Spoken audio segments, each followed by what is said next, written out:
Hi everyone, Paul here from FamilyWheels.ca with another car review for your growing family. And we are in a minivan this week, the first one we've seen in a good long while on the channel. In fact, it's been so long that you might think I avoid reviewing these cars, and that's not true at all. It's just that we are squarely here in the era of the crossover and the SUV. It's what a lot of families are opting for. In fact, I've often heard people say that the minivan's days are numbered. Well, take a minute here to look at a mainstay in this segment and you'll quickly learn that the minivan still has its place. The Honda Odyssey has seen 9 consecutive years of sales growth in Canada, and it's back as a whole new 5th generation vehicle for 2018.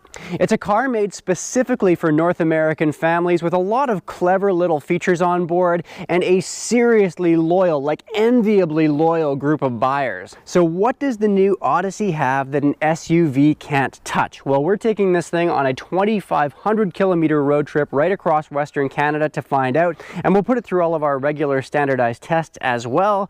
Yep, we're getting all minivanish this week right here on Family Wheels. More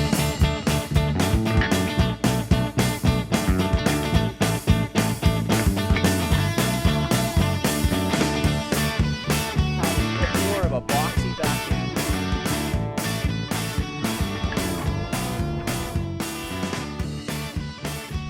Well, there's no doubt that the minivan has a bit of a stigma, and that's why we've seen so many people going toward the slightly more aggressive looks of an SUV over the last 20 years. But I quite like the looks of this latest Odyssey. Its pert back end, that slight deviation, just a little kink in the line of the exterior windows, it all just makes it a little more edgy and kind of different. In fact, I'd go so far as to say that it's the real looker in its class now. Now, in terms of the interior, maybe not quite so edgy, but it still looks pretty good with lots of clever bins and shelves and nooks and enough cup holders to keep an army of parched soccer players quenched after a big game.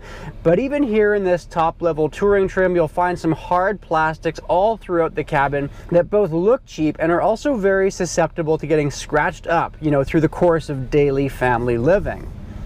So let's quickly touch on all the various trims because we've got 6 of them up for grabs on the Canadian market. We start out with the LX trim, which starts at a very competitive $34,890. That's a little bit more than the outgoing starting price, but you're also getting a fair bit more for your dollar. Standard kit now includes dual zone climate control, a proximity key with push button start and remote start for those cold days. We also have heated front seats with an 8-way power adjustable driver's seat. Apple CarPlay and Android Auto are now standard, along with Wi-Fi tethering to create your own sort of mini hotspot, and a bunch of safety tech too as part of Honda's sensing system, forward collision mitigation braking, lane departure warning, and adaptive cruise all coming standard. That's a robust offering for under 35 grand. Bump up into the next level EX trim and you get power sliding doors, blind spot monitoring, a moonroof, and the new built-in vacuum cleaner, which we first saw in the Pacifica a couple of years back. It's a cool idea, but it doesn't quite have nearly the suction that we were hoping for really pesky things like dog hair. Then it's just a slow climb in features as you go up in trims. Things like a power lift tailgate, leather, navigation, or a second row entertainment system.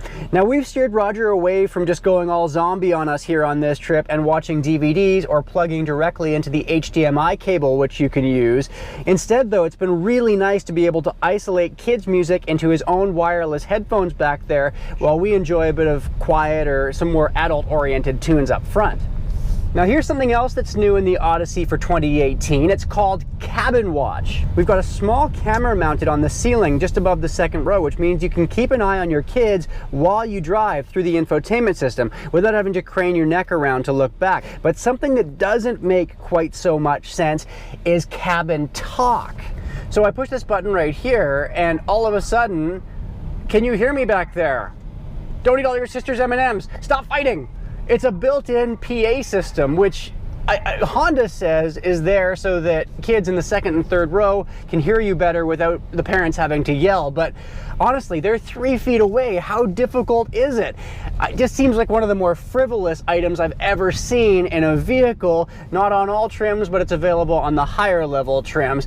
Now, before we leave the infotainment system, there are a couple of other things to mention because it is rather buggy. I've had it crash on me 3 times so far on this trip while trying to load a destination into the navigation and while playing music through my USB connected phone. And while it does have a nice big clear screen for using the rear backup camera, this is a big car for navigating through parking lots. And even this top tier touring trim, which comes in just over $50,000 Canadian, doesn't have a 360-degree parking camera for keeping an eye on what's around you in those tight spots. And speaking of its size, you know how sometimes when I'm driving around in a big SUV and I'll comment on how it drives much smaller than it actually is? Well, that's not the case here in the Odyssey. It's big and it feels big. So yes, all trims of this car get a new 3.5-liter V6 engine, which puts out 32 more horsepower than the outgoing Odyssey for a total of 280 of them on tap, and that's going to be plenty for most day-to-day driving. But I think it's still a little underpowered at times for quick passing maneuvers on mountain highways and that sort of thing. Then when you want to come to a stop, both Devin and I noticed that its brakes are a little less responsive than we'd like, kind of squishy for those times when you really need to hammer on them. Here's something you might not expect on a minivan though. It has paddle shifters mounted right here on the steering wheel as standard for quickly shifting through the gears.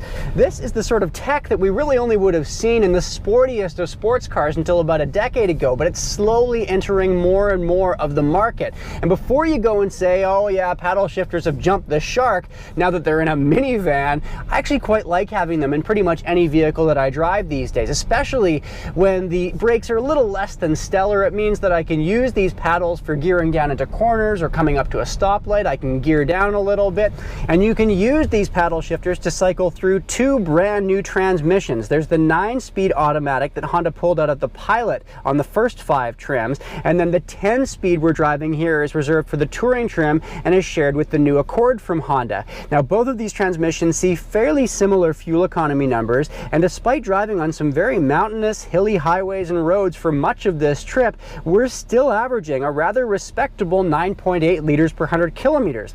Now, Honda's also brought in some stronger, lighter materials into the body for 2018. Things like aluminum and magnesium to keep the weight down and also make it 44% more rigid than the outgoing version. And all that means both a safer vehicle, it's a top safety pick from the Insurance Institute for Highway Safety, and it's also a more composed ride.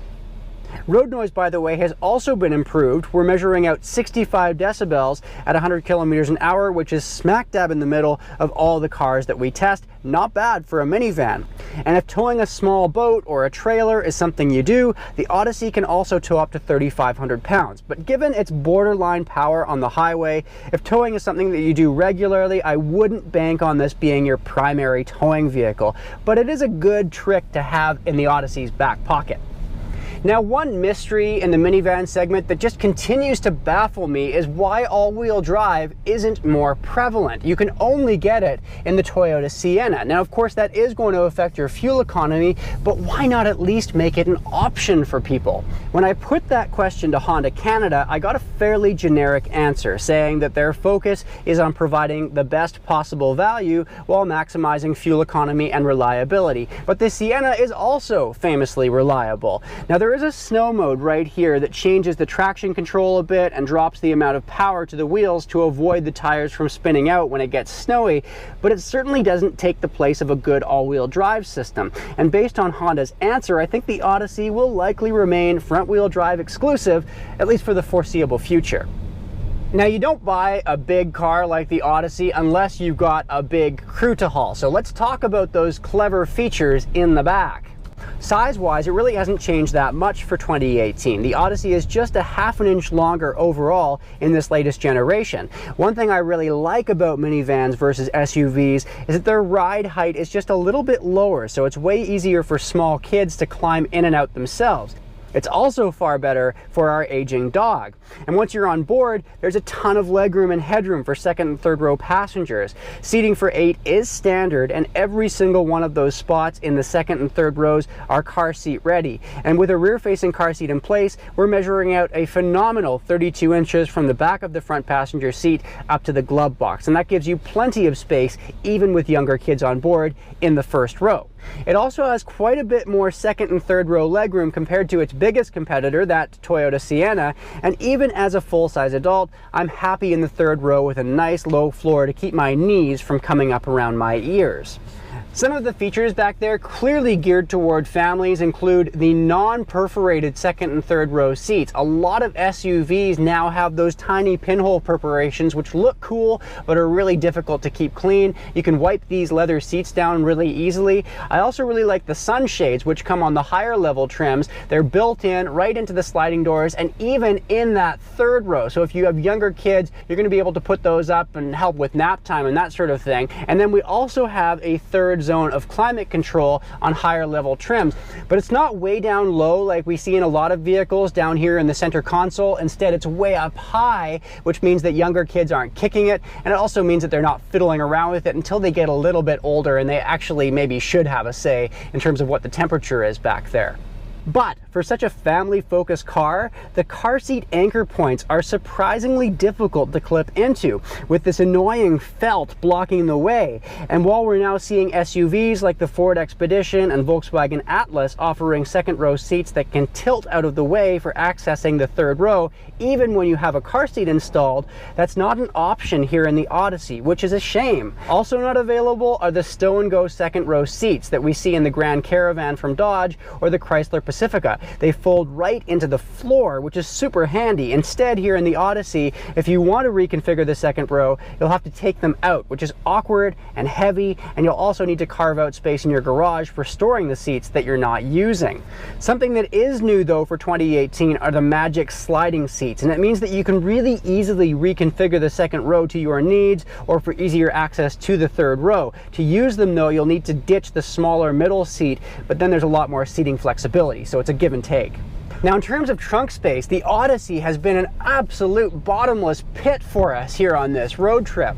When you have that third row up, there's 929 liters of cargo room in the back with a big trench that just swallows all of your gear. The downside to that is that that trench would be a really difficult place for the family dog to sit. So if you've got 3 rows up, it might be difficult to find a place for the pooch. But you flip that third row down and the seats go into that trench, giving you a phenomenal 2,526 liters of cargo room behind the second row. That is crazy talk, giving you almost as much space as a pickup truck bed for hauling around all that gear that we needed for this trip and a big family dog without any issue at all. Well, the Honda Odyssey wins out for me on a number of fronts. It's reliable, it's got top-notch resale value, and I also think from the outside it's the best looking minivan that you can buy. But as I've said in previous videos, there isn't one car in this segment that's a slam dunk for me. If I were buying a minivan, I'd want the stow and go second row from the Pacifica or the Caravan. I'd want the all-wheel drive from the Sienna and the looks from the Odyssey.